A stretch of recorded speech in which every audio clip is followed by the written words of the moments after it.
Salut chers amis, nous parlons aujourd'hui de la repentance. C'est quoi la repentance?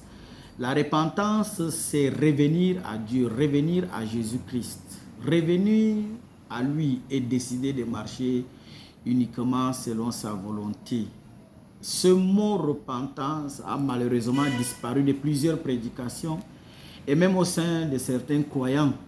Parce que ce mot nous met devant les responsabilités de nos actes et du coup, nous cherchons à l'éviter. Malheureusement, ce mot est incontournable. Cette action est incontournable puisque nous voulons recevoir les grâces de Dieu. Nous devons passer par la repentance. D'ailleurs, Jean, lorsqu'il préparait l'arrivée de Jésus-Christ, a parlé de la repentance, a demandé à ses contemporains de se repentir. Jésus-Christ lui-même, dans Matthieu 4, en commençant son ministère, le verset 17, a parlé de la repentance. Les apôtres, acte 2, ont parlé de la repentance. Donc, nous ne pouvons pas fuir la repentance. Mais nous devons considérer qu'il y a deux types de repentance. Il y a la repentance qui est fausse et la repentance qui est vraie. Parmi les fausses repentances, nous trouvons la repentance reportée. La repentance reportée, ça c'est l'exemple du gouverneur Félix qui se trouve dans le livre des Actes des Apôtres au chapitre 24. Je vais lire les versets 24 et 25.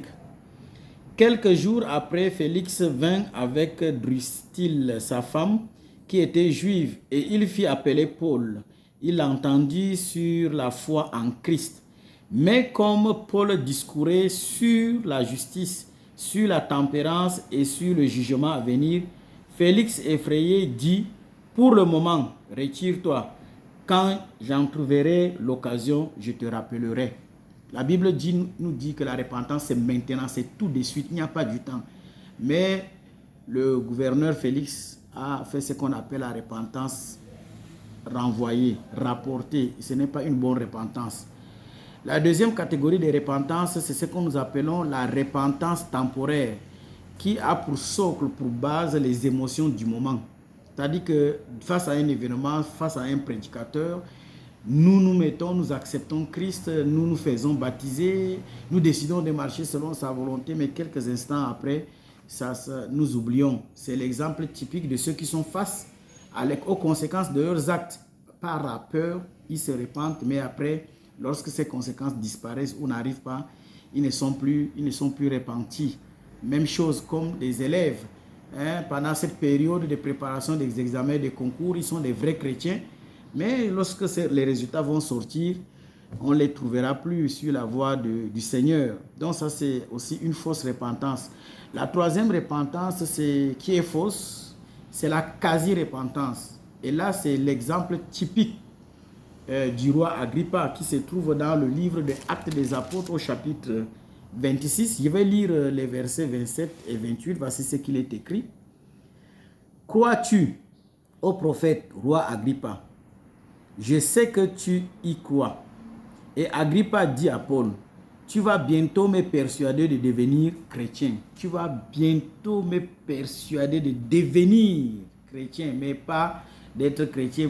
Tu n'es pas en train de me persuader de devenir chrétien, mais donc la quasi-repentance. Donc on n'est pas repenti quand nous faisons la quasi-repentance, puisque le roi Agrippa n'est pas devenu chrétien en ce moment-là.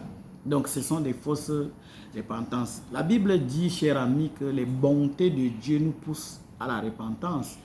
Et là, la vraie repentance, ce n'est pas de dire à Dieu, Seigneur, pardonne-moi mes péchés, non. Il faudrait les lister, il faudrait les énumérer, puisque nous sommes face à face avec Jésus. Jésus ne nous rejette pas, parce que quel que soit le degré, quelle que soit la monstruosité du péché, Jésus ne nous rejette pas, il nous accepte, il nous écoute et il nous pardonne. Regardez la plupart de ces guérisons. Il sait très bien que la personne a besoin d'être guérie, mais pose quand même la question. Jésus ne nous force pas. Venons à lui avec sincérité, disons-lui ce que nous avons besoin, qu'est-ce qui nous dérange, quel est le péché que nous avons commis et qui nous met mal à l'aise, qui nous éloigne de lui, et il va nous pardonner. Et que cette repentance reste dans le temps. Chaque jour, nous sommes appelés à nous repentir sincèrement pour que cette communion avec Dieu demeure, reste. hein, et que nous soyons véritablement ses enfants. L'apôtre Pierre dit dans le livre de 2 Pierre, nous sommes dans le livre de 2 Pierre, au chapitre 3, le verset 9, je vais le lire. Le Seigneur ne tarde pas dans l'accomplissement de ses promesses, comme quelques-uns le croient, mais il use de patience envers nous, ne voulant pas qu'aucun périsse, mais voulant que tous arrivent à la repentance. Cher ami, Jésus-Christ ne voudrait pas que nous puissions périr, mais il use de patience. Il veut revenir parce que le monde est prêt. En regardant, en considérant vraiment le degré de péché, en considérant le degré de convoitise, comme nous l'avons dit, en considérant la violence, tout ce qui se passe autour de nous, le monde est prêt, le monde est déjà prêt à recevoir Jésus-Christ. Mais il attend que toi et moi, nous puissions nous repentir sincèrement. Voilà pourquoi il use de patience. Il ne voudrait pas que tu sois perdu, cher ami. Ma prière pour toi, c'est que Christ te trouve en train de te repentir sincèrement et que tu prennes la décision de marcher selon sa volonté.